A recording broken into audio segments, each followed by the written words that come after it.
Hey guys, welcome to my farming in Twilight Highlands video.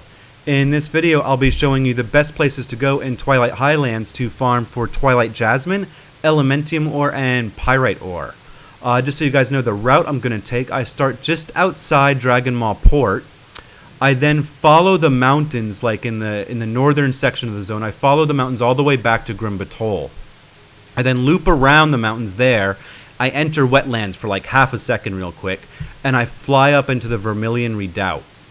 From there I head south out to the river, and I follow the southern bank of the river all the way out to the mouth of the river. I then loop back through the southern portion of the zone towards Crushblow, gathering Twilight Jasmine along the way. I then head north to Victor's Point, and I then lastly follow the north bank of the river back to where I started. Now, if you understood all that, excellent job, you're great at directions. If you didn't understand it because it was confusing as all hell, no problem. Go to my blog. I'll have a link in the information bar below, and I'll have maps there that are much easier. You can see it and much easier to understand. In addition to that, I'll also have maps available for people who are just gathering Twilight Jasmine or for people who are just gathering minerals. So go ahead and check that out, please. Now, one thing to bear in mind on this run, if you break it down into like the sections that I just did, like the north bank of the river and the south bank of the river, there's 6 in total, and almost every single run through that I've done, like at least 1 or 2 of them, is pretty much completely blank. Don't think if you go through it twice you're like, man, there's never anything up near the Vermilion Redoubt. Do it a few more times and there might be a lot of stuff there. I think it's because of all the competition in the zone. I'm not really sure, but it's just kind of how this zone is playing out right now, so you guys know. Now, to give you a brief rundown of what I get in this run, one run takes me about 15 minutes, and in that I gain 11 Cinder Bloom, 51 Elementium, 21 Twilight Jasmine, 12 Volatile Life, 3 Volatile Water, 1 Jasper, and 2 Carnelian. Now, this honestly isn't good. It's not a lot of stuff. I think largely it's due to the nerf. I mentioned before, and I think some of you might not know. Basically, like 2 days after Cataclysm came out, when the first hotfix that Blizzard released, one of the things they did is they nerfed gathering in this zone. And when they nerfed it, it's like the mother and grandmother of all nerfs combined into one. It's like the grandmommy of all nerfs. It's just huge. I mean, when I came here the first day of Cataclysm to gather, I didn't even really have a strategy. I didn't have a route.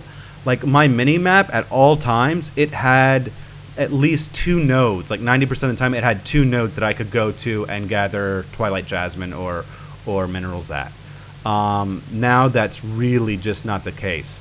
I will have on my blog a map. I still have my old GatherMate data. Like I'll put up a map of that against the new data, and you can see a lot of nodes are gone. In addition to that, I think the nodes are spawning less frequently. I think that's a huge part of it, but this zone honestly is not the best zone to gather in.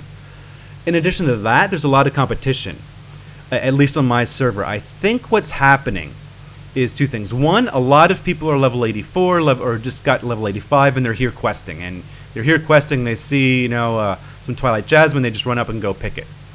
So you have those people to compete with. In addition to that, I think most players who decide to farm, either to gain their own mats or to sell them the AH, I think a lot of them just assume the best farming is in the highest level zone. Right? I want to go farm, I want to get the most for my time. Where should I go? I should go to the highest level zone. And so people just come here like in droves to farm. Despite all this, I came here anyway. I made this video. I made the video basically, I wanted to get to level 85. I finally did that just through gathering. So you guys know, I mean, I spent literally my entire 84 to 85 here just gathering stuff. That's how I got to level 85. And I told you guys I'd make a video, so here's the video. But honestly, if you're gathering, even if you're gathering Twilight Jasmine, I highly recommend you check the prices out on your server for other herbs and other minerals. I did the math for my server, Moonguard, just so you guys know, I'm on Moonguard. I did the math for it, and I figured that in Vashj'ir, in 25 minutes, I can make 2,000, I can farm 2,200 gold. In Oldham, in 25 minutes, I can make 1,600 gold. In Twilight Highlands, here, I only make 800 gold. So basically, in Vazjir, I make almost 3 times as much per minute, per hour, whatever, as I do here. So even if I want to farm for Twilight Jasmine, it's much better for me to just go to Vazjir, farm, list everything I get on the AH, get all the money, and then just go to the AH and buy the Twilight Jasmine. It'll take much less of my time, and at the end of it, I'll have a lot more money. So I highly recommend you guys go check the prices out in your server. Go view my old videos. I have the breakdown again of like what I get in each video and how long it takes. You can do the math as well on your server and see if it's true on your server. I wanted to check out how it was on other servers, but unfortunately I used to use the Undermine journal to do that, and the Undermine journal is down. It is, I said in the last video, it might not be up anymore. And sure enough, that they basically, what happened is Blizzard moved the data they needed, or they used the armory to get information from the auction house, and there is no more armory. Like, the armory has moved to Battle.net, and it's totally different now. So they can't get the information they need. So I wasn't able to check out other servers. But I highly recommend you do check it out before you come here. Like, it might be a lot better to go to Oldham or to Vazjir, even if you want Twilight Jasmine. Now, I am sorry I didn't get this video posted earlier, just so you guys know. I mean, I'm Bangkok Bill, obviously I live in Bangkok, but you can probably guess from the sound of my voice, I'm not from Bangkok. I come from near DC, and I went home for the holidays to visit my family, and I thought they'd had the internet up and stuff, but they didn't. Then in addition to that, I had to show my girlfriend around. It was her first time in America, so I had to play tour guide. And so basically, I just didn't have a lot of time to play at all. So because of that, it took me a lot longer to get this video out. So I do apologize for that. But I will be getting a lot more videos out in the future. Now, last thing I mentioned real quick. Some of you might be wondering why I'm not in Druid Flight form. You saw me in the last videos, I was in Flight form. Now I'm not. What's up? Basically, just so you guys know, the Mount Up Guild perk right now does not affect Druid Flight form. So if I'm mounted on my Wyvern like this, currently I go at 451% of running speed. If I'm in Druid Flight form, I only go 410% of normal running speed. So that's why I've decided to mount up right now.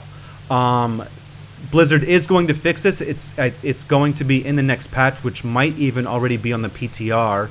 So hopefully, it looks like a pretty small patch. Hopefully it can be this week, maybe next week.